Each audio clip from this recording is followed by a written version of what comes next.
friends, today I have 4 brand new tower block projects to share with you. I can't wait for you to see how these turned out. Lock into stripe! For this project, I am taking 5 of these tumbling tower blocks or Jenga blocks, and we are gluing them down together in a row. I started out using my wood glue, but pretty quickly ended up switching over to my hot glue just because I wanted to keep moving along with the project and didn't want to wait for that glue to dry. But for a longer term hold, I would certainly stick with the wood glue. And we're gonna make 4 sets of these 5 blocks. Once you have your 4 sets of 5 blocks, then we are going to create 10 sets of 2 blocks, again, just gluing them in a row, just like you see me doing here. Once all of the glue dries, we're gonna start assembling. So I'm taking one of these 2 block sets and then one of the 5 block sets, and we're gonna create like a little L here. You can see I started adding in my hot glue and mixing it with my, not mixing it, but putting 2 lines, and that didn't really work. The wood glue kind of canceled out my hot glue and I had to reattach this whole part. But we're gonna be making a little rectangle and then adding the top right here with the second set of 5 blocks. And we're gonna create 2 of those rectangles. Now I'm going to add my sides, and I started out adding 1 block at a time. I would recommend that you create the 10 sets of 2 blocks at the beginning. That way when you put the top on, everything lines up together. I ended up having to play around with the side posts a little bit because they were not perfectly straight the way that I had glued them. Next, we're gonna take the second rectangle that we made in the beginning and we're gonna add it to the top of our little post that we just added, creating this like rectangular box. And what we are making is actually an open terrarium. So next I'm gonna have to add on the roof, and I wasn't really sure how I was gonna do this at first to get that slanted triangular roof. So I took this multi-pack or variety pack of dowels that I have from Walmart, and I just took the smallest size dowel in that pack, and I'm gonna use that on the edge on both sides of my roof, and that way I can then slant my blocks so that they can create that roof peak. And I'm just gonna cut my dowel down to size here and then hot glue it down right at the very edge of my blocks on both sides.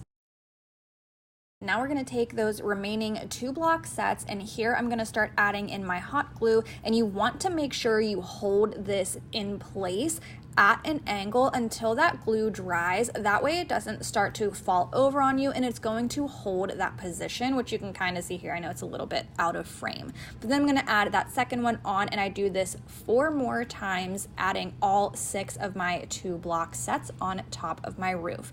Then I did fill in any gaps between that dowel and the block with my hot glue just to make sure the structure was going to be nice and sturdy. Next, I'm taking one of the larger, I think this is the largest size dowel in that variety pack. I'm gonna cut this down to size as well. I ended up using my miter box for this one because my miter shears are pretty dull and I really need to get a new blade for those things. Once I had that cut down, I'm gonna use this to just kind of cover up where these blocks sit together, and I did glue them together at the top first just so they wouldn't move around on me while I was trying to add that dowel in place, and then we're going to attach the dowel to the top. Next, I just gave it a really good coat of the Mineral Waverly chalk paint. Now you could do so many different things with this project. I wanted to keep it minimal, but you could add on rub-on transfers, do decoupage with some napkins, make it colorful, whatever fits your vibe. But that's it for this one, and I absolutely love the way it turned out, but what do you guys think?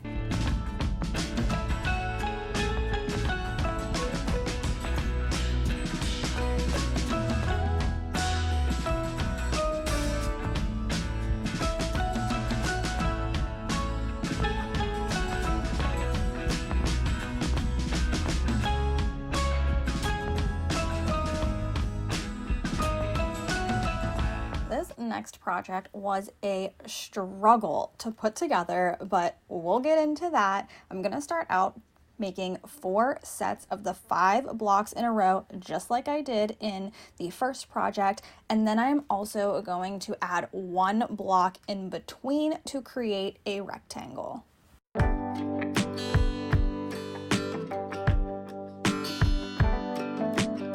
Next, I'm I'm going to create 4 sets of the 3 blocks in a row, just like we did the others, and then I'm going to start painting everything with my black chalk paint. Normally I like to glue everything together before painting or staining.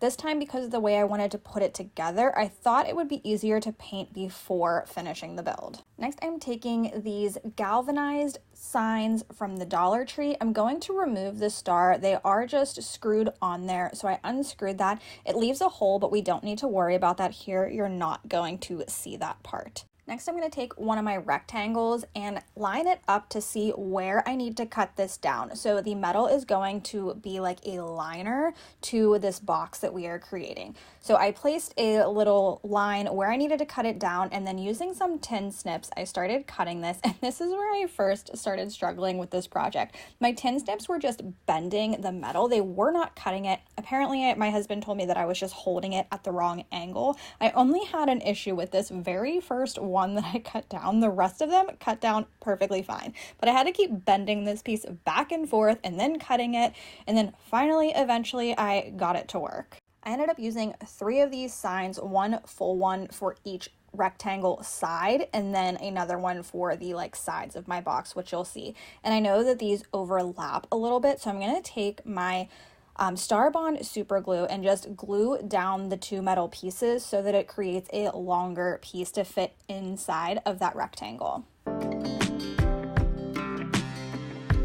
I didn't love the shininess of that galvanized metal, so I ended up taking my dark gray elephant color chalk paint and toning down that shininess a little bit. And then I also went in with my antique Waverly wax. I did dry it with my heat gun in between, and then went in with my antique Waverly wax to stress it up a little bit to add some rusted looking elements to the metal.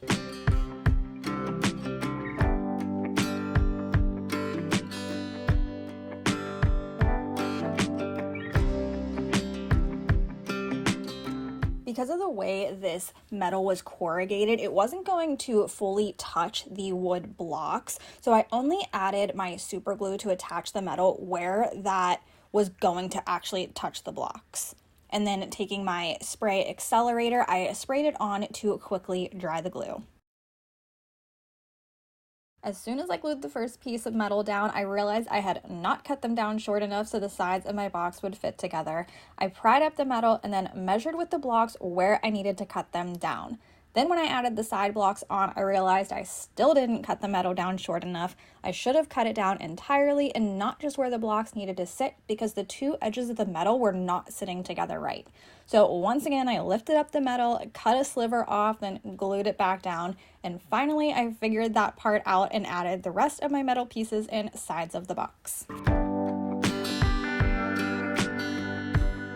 Next, I painted the inside part of the metal with my black chalk paint just to conceal it a little bit, and then added on a bottom just using a Dollar Tree sign that I had painted black. And that was it for this piece. So it absolutely was a struggle to put together. I wanted to add on some cute little handles on top. I didn't end up doing that because I was so frustrated by the end of this. I just wanted to be done with it. But let me know, what do you guys think? This is definitely more of an industrial look, but could certainly go modern farmhouse as well.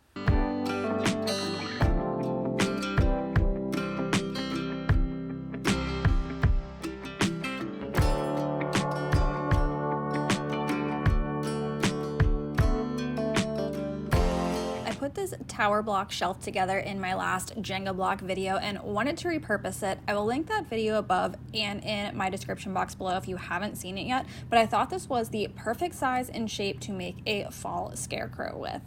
I started out taking 4 of the Jenga blocks and laid them out where the rim of his hat was going to go. That way I knew where I wanted to draw the face. And I took a pencil and started drawing on his face, and it's okay if you mess up. You see me, I keep erasing here. You just keep working at it until you are happy with the way the face turns out. Next, I took a Sharpie paint marker and started outlining the face that I had drawn on for my scarecrow.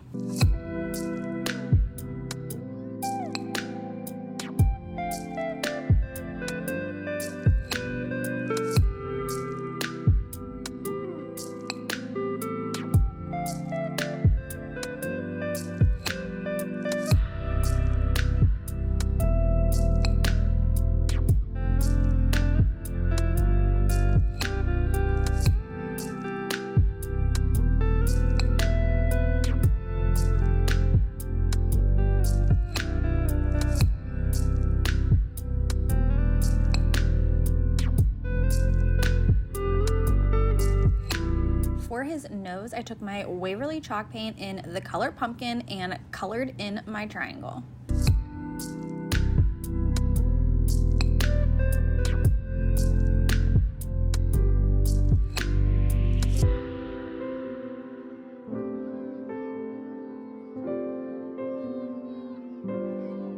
While I let that paint dry, I took my 4 tower blocks for the rim of his hat and I started gluing those together. Then I took my antique Waverly wax on a wet baby wipe and I started applying that to the rim of his hat, and then I drew a pencil where his hat was going to go so I knew where to put that antique wax on the top of the Scarecrow. Next, I took some white puff paint and just added this in to give that little white lifelike look to his eyes. And then I realized I also have black puff paint, so I decided to outline just parts of this, mostly his eyes and then his mouth with the puff paint. I did leave the center of his eyes and then the orange nose in just that flat look, but I wanted it to have a little bit more of a 3D element, and this puff paint was perfect for that.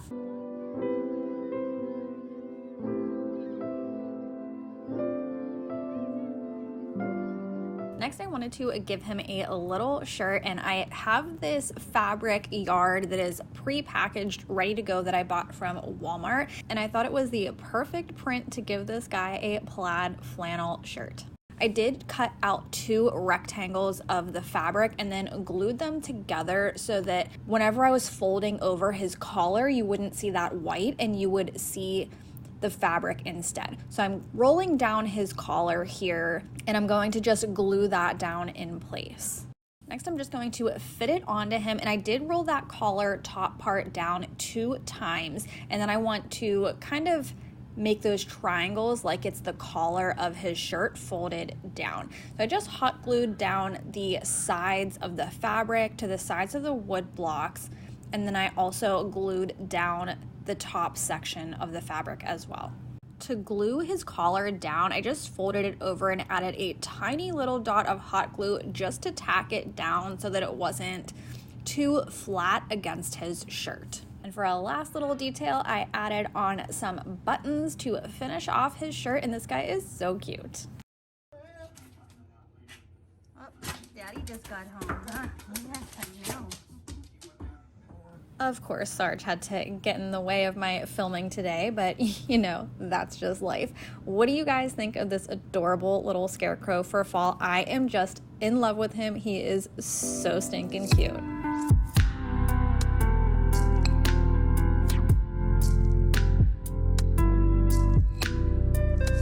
This project is super easy.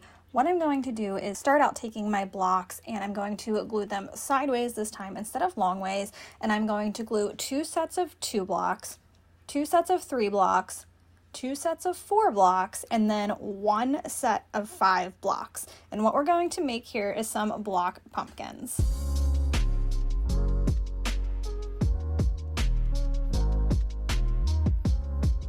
Once you have all of your block sets together, you're going to start out with the 5 block set, and we are going to glue one of the 4 block sets right on top of it, and then we're going to glue the 3 block set on top of the 4, and then the 2 on top of the 3.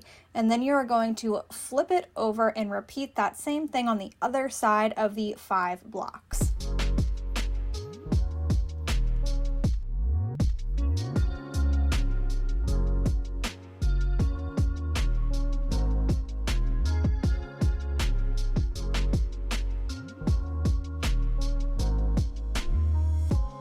I wanted to make one more round pumpkin and then a taller pumpkin, so I took 9 sets of the 2 blocks like we had glued them in the beginning on top of each other, and I'm going to glue 3 of those sets together and then 2 of the 2 sets together. I hope that makes sense. And then we are going to do the same thing with the wide pumpkin and just stack them on top, gluing them together.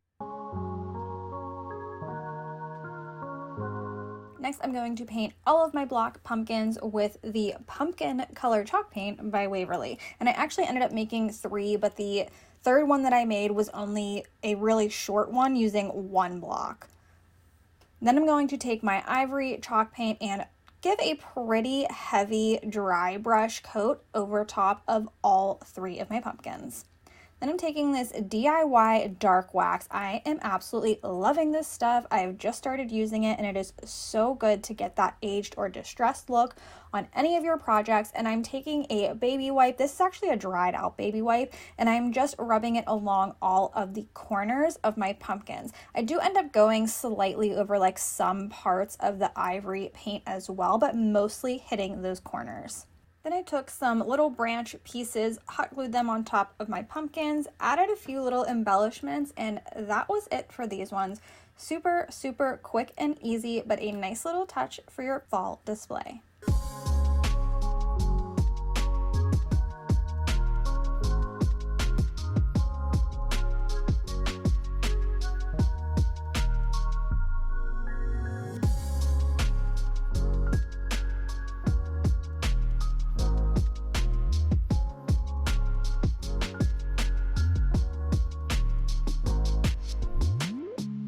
If you enjoyed these projects, check out these other videos that I have created, and I'll see you in the next one.